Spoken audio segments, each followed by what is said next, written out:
Olá, bom dia para você. Seja bem-vindo a essa edição. Nós estamos ao vivo e chegamos pontualmente naquele nosso horário de sempre, 8 horas e 31 minutos pelo horário de Brasília. Vamos começar mais um dia bem informados? Vamos então conferir os assuntos dessa quinta-feira no Brasil e no mundo. Seguimos com os destaques da manhã desse 28 de setembro. Luiz Roberto Barroso toma posse como presidente do STF, substituindo a ministra Rosa Weber. Governo federal libera R$1 bilhão em crédito a municípios afetados pelas enchentes no Rio Grande do Sul. Nos destaques internacionais, Coreia do Norte inclui status de potência nuclear à sua Constituição. E a gente fala também sobre uma pesquisa que revelou que para 39% dos brasileiros está sobrando o mês e faltando salário. Você confere tudo isso e muito mais a partir de agora. O novo presidente do Supremo Tribunal Federal, o ministro Luiz Roberto Barroso, toma posse hoje. Ele vai herdar no cargo um acervo de quase 5 mil processos. Vamos conferir o que está em jogo.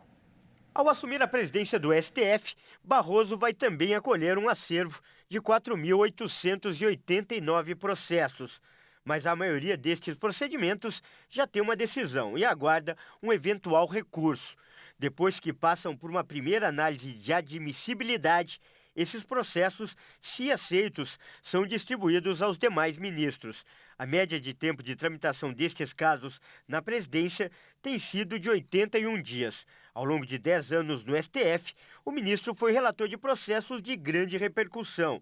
Barroso é relator de processos como a ação que trata da proteção de povos indígenas contra a invasão de suas terras. Aqui discute o índice de correção do FGTS, a ação que questiona o piso da enfermagem e contra despejos e desocupações de pessoas durante a pandemia de Covid-19, entre outras. O comando do Supremo terá na vice-presidência o ministro Edson Fachin, que é ministro do Supremo desde 2015. Ele é o relator de processos relativos à Lava Jato e de temas com repercussão social, como a chamada ADPF das favelas, que restringiu operações policiais em comunidades do Rio de Janeiro no período da pandemia. Em maio de 2022, assumiu a presidência da Corte Eleitoral, sucedendo o ministro Luiz Roberto Barroso. Atuou no tribunal até agosto de 2022, quando deixou o cargo para a posse do ministro Alexandre de Moraes. E o plenário do Senado aprovou nesta quarta-feira o projeto que regulamenta os direitos de povos originários indígenas sobre suas terras. A proposta segue agora para a sanção presidencial. Foram 43 votos a favor e 21 contrários. Entre os principais pontos, o texto só permite demarcar novos territórios indígenas nos espaços que estavam ocupados por eles em 5 de outubro de 1988, data da promulgação da Constituição Federal. Essa tese jurídica ficou conhecida como marco temporal para a demarcação de terras indígenas. A proposta seguirá para a sanção do presidente Lula. O presidente do Senado, Rodrigo Pacheco, negou que a aprovação do projeto seja um enfrentamento ao Supremo Tribunal Federal. O projeto contraria a decisão do STF. O Supremo definiu a tese do marco como ilegal. E a Força de Segurança do Rio de Janeiro aumentou a quantidade de câmeras usadas nos uniformes dos policiais militares quando eles estão trabalhando. A ideia é garantir mais transparência nas ações de segurança pública no estado. O projeto de monitoramento com câmeras corporais nas forças de segurança está em funcionamento desde janeiro de 2022, com um total superior a 15 mil equipamentos. Só na Polícia Militar somam mais de 9 mil câmeras funcionando. Com um efetivo total de aproximadamente 40 mil policiais, a PM contratou recentemente mais 3 mil câmeras que devem começar a operar até o final do ano. O governo do estado entendeu por bem adquirir esse equipamento, que é uma ferramenta de trabalho para garantir tanto segurança jurídica para os policiais militares, quanto transparência para a sociedade. São 42 batalhões que contam com monitoramento por câmeras corporais. E quando os novos equipamentos passarem a funcionar, a PM vai incluir mais 5 batalhões no programa, incluindo as UPPs, BOP e Choque. Os contratos são feitos entre a Secretaria da Casa Civil e a empresa L8 e já são mais de 20 milhões de vídeos armazenados. Este é o maior projeto de câmeras corporais da América Latina. Agora a gente fala sobre a situação no Rio Grande do Sul.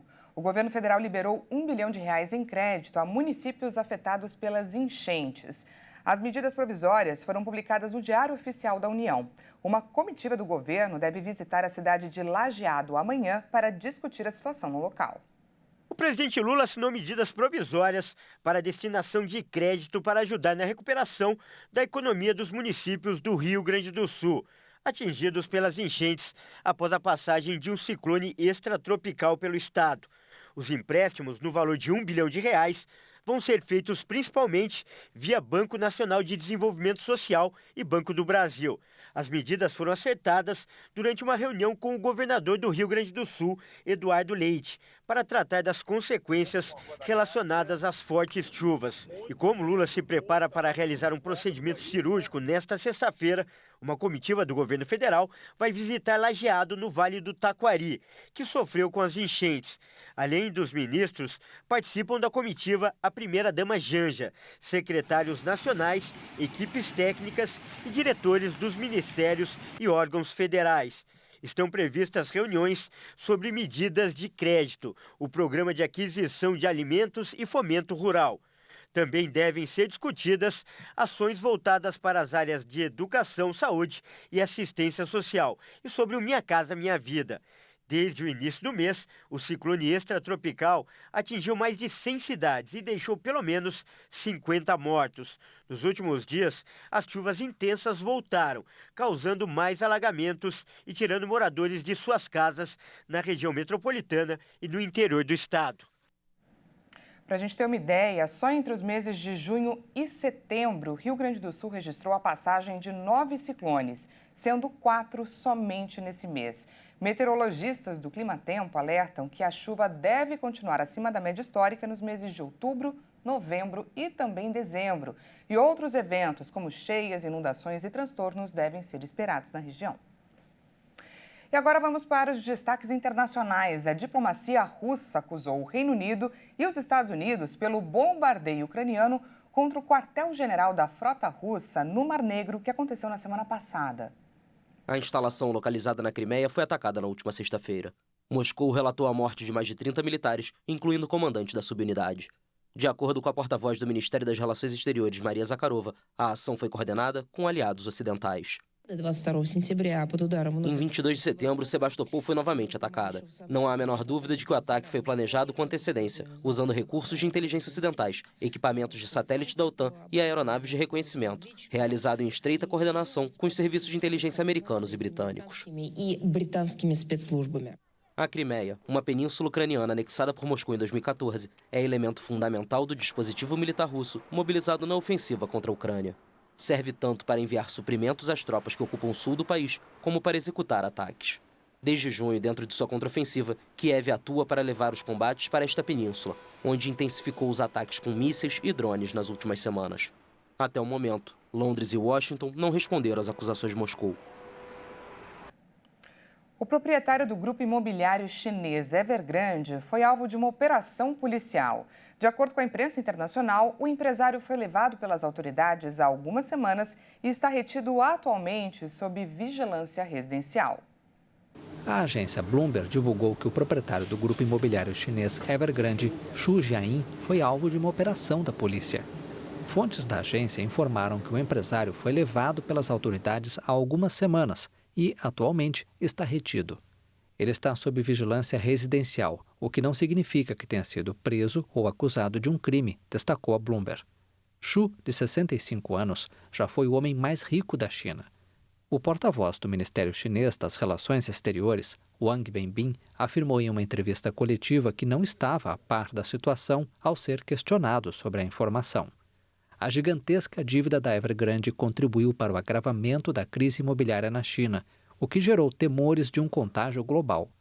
O braço imobiliário da empresa não pagou esta semana uma dívida importante. O setor imobiliário é um pilar do crescimento econômico chinês e registrou um crescimento espetacular nos últimos anos. Mas a enorme dívida acumulada pelas maiores empresas do setor foi considerada pelas autoridades chinesas um risco inaceitável para o sistema financeiro e o conjunto da economia. Diante do risco, o governo limitou o acesso ao crédito, o que levou muitas empresas à inadimplência, como aconteceu com a Evergrande. E veja a seguir, Coreia do Norte inclui status de potência nuclear à sua Constituição. E a gente fala também sobre uma pesquisa que revelou que para 39% dos brasileiros está sobrando o mês e faltando salário. Nós voltamos já, não perca.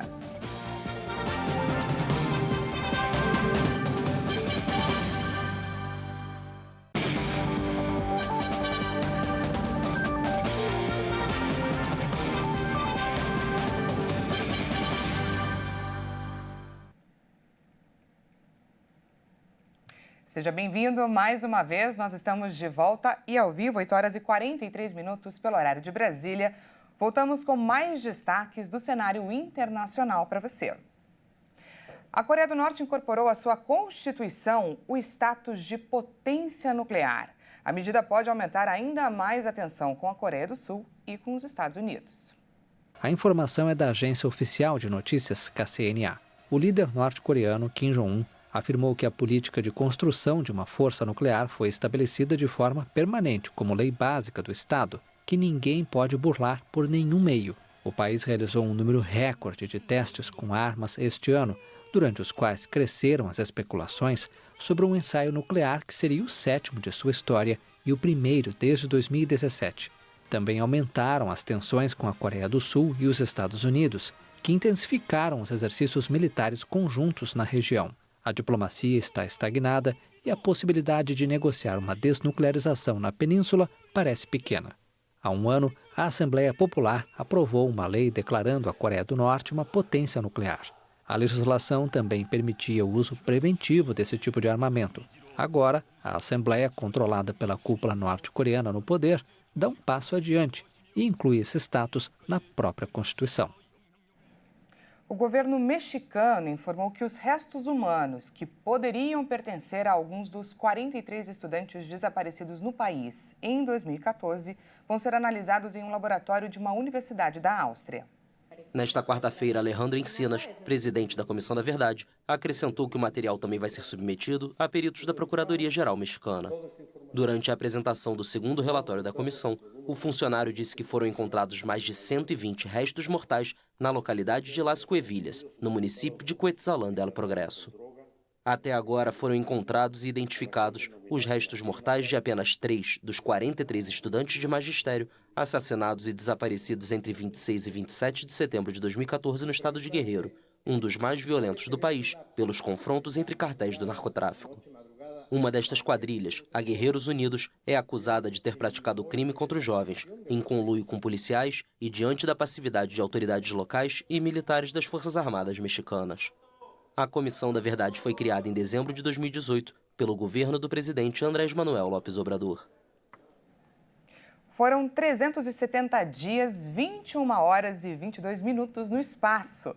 Após a missão de cooperação entre Rússia e Estados Unidos, a espaçonave da Estação Espacial Internacional aterrissou no Cazaquistão com 3 tripulantes a bordo. O voo já é considerado o mais longo da ISS. A agência russa Roscosmos informou que a espaçonave Soyuz MS-23 pousou com os cosmonautas Sergei Prokopiev e Dmitry Petelin e o astronauta da NASA Francisco Rubio, e destacou que Prokopiev e Petelin passaram 370 dias, 21 horas e 22 minutos no espaço, no voo mais longo no âmbito do programa da ISS. Já o diretor da NASA, Bill Nelson, deu as boas-vindas ao americano e disse que a missão representou um momento histórico na exploração espacial. Com o tempo no espaço, Frank Rubio estabeleceu um novo recorde do voo espacial mais longo de um astronauta americano. O último recorde de um americano foi alcançado em 2022, com o astronauta Mark Van der Hey, com 355 dias consecutivos. O recorde absoluto de maior permanência no espaço é do cosmonauta russo Valery Polyakov, com 437 dias. O setor espacial é um dos poucos em que existe cooperação entre Rússia e Estados Unidos, em um contexto cada vez mais tenso devido ao conflito na Ucrânia. E olha só que bacana essa notícia. A Organização Mundial da Propriedade Intelectual divulgou o ranking dos países mais inovadores.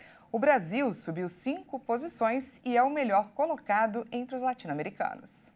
O Brasil lidera, pela primeira vez na América Latina, o ranking dos países mais inovadores elaborado pela Organização Mundial da Propriedade Intelectual, integrante do Sistema das Nações Unidas.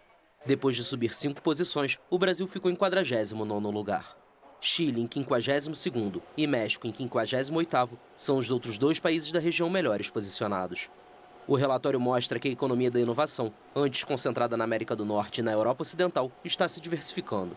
Pelo 13º ano consecutivo, a Suíça lidera a classificação, que tem as 10 primeiras posições majoritariamente ocupadas por países ocidentais.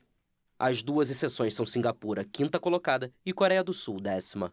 A organização destacou que o financiamento da inovação enfrenta dificuldades devido às fortes incertezas decorrentes do fim do crédito barato, o que tem consequências nefastas para o capital de risco disponível. O documento mostra que o valor global do capital de risco que financia a inovação e que aposta principalmente em startups caiu 40% em 2022 e continua em queda. A diminuição no último ano se segue ao boom de investimento em 2021, impulsionado pelo combate à pandemia de Covid-19, que também permitiu alimentar fundos que costumam ser mal atendidos. Um ponto positivo é que em 2022 houve um aumento significativo dos gastos das empresas em pesquisa e desenvolvimento, que atingiram 1,1 trilhão de dólares, 5,5 trilhões de reais, um recorde. Uma pesquisa de uma das principais consultorias de negócios do mundo revelou que quase 40% dos brasileiros dizem que não sobra nada ou muito pouco dos seus rendimentos após pagar as contas. O famoso sobrando mês e faltando salário. Vamos conferir juntos na reportagem do Leonardo Félix. O brasileiro está passando sufoco todo mês para pagar os boletos. Eu tenho atividade extra, faço vendas pelo celular.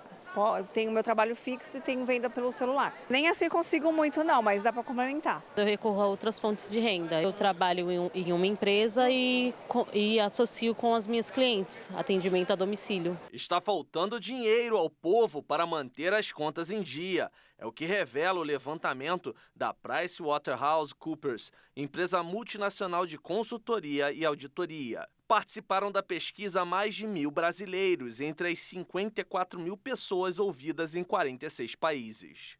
O estudo indica que os problemas com as finanças pessoais motivam 38% dos trabalhadores no mundo a mudarem de emprego. Do total de entrevistados, 21% têm mais de um trabalho. E o que chama a atenção é que dentro deste grupo, 69% precisam de renda extra para quitar as dívidas. Com a pressão financeira preocupando a população, o número de pessoas buscando aumento de salário subiu de 35% para 42% entre 2022 e 2023. E, consequentemente, na hora que a gente vai consumir, esses preços dos produtos e serviços que nós temos como hábito no dia a dia, tem ficado cada vez maiores os impactos no bolso. Consequentemente, o nosso salário, o nosso ganho não acompanha esse mesmo movimento. Outro motivo que pressiona os trabalhadores a buscarem novos empregos é a sobrecarga no trabalho atual, que atinge 44% dos entrevistados. A maior parte da população tem um ganho de 1, 2, 3 salários mínimos e, consequentemente, acaba sendo direcionado sempre ali para a sua necessidade básica e que muitas vezes nem essa necessidade básica acaba sendo suprida. Então, é necessário que a gente entenda qual é esse cenário, esse excesso de trabalho, muitas vezes, que pode levar a diversas consequências. Diante desse cenário, o que o brasileiro deve fazer para fazer valer mais o seu salário? Vai compensar eu unir com uma outra pessoa para fazer compras num atacado e, consequentemente, eu vou, no menor impacto, reduzir esse efeito. Olha qual é ali a nossa região, quais são esses deslocamentos que nós estamos tendo que realizar e que eu possa ali, às vezes um vai num dia, ou o outro vizinho vai no outro, ou alguém do trabalho que pode dar ali uma carona. Uma feira, por exemplo, a gente vai ter que batalhar ali ainda pela pechincha, às vezes o horário que eu vou, às vezes a quantidade de itens que eu vou consumir, talvez já começar a organizar ali na semana o que a gente vai consumir essa semana para a gente tentar comprar somente aqueles itens que vão ser utilizados e começar a fazer, às vezes, um estoque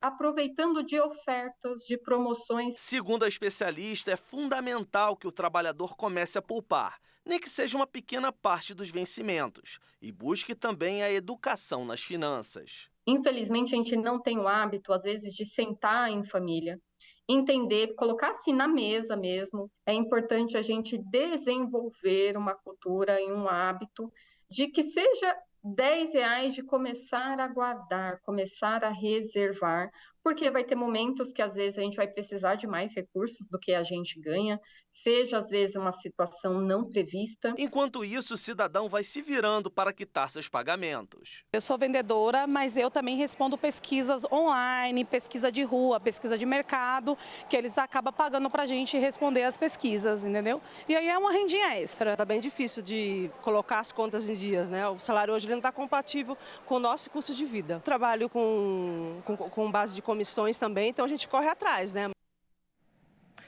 Pois é, o brasileiro correndo atrás literalmente aí para driblar a crise financeira e conseguir uma forma de sobreviver a essa inflação, né? Que a gente vai no mercado e cada dia as coisas estão mais caras. Essa edição fica por aqui. Muito obrigada pela sua companhia. Às 10 horas eu volto com mais informações para você. Até já!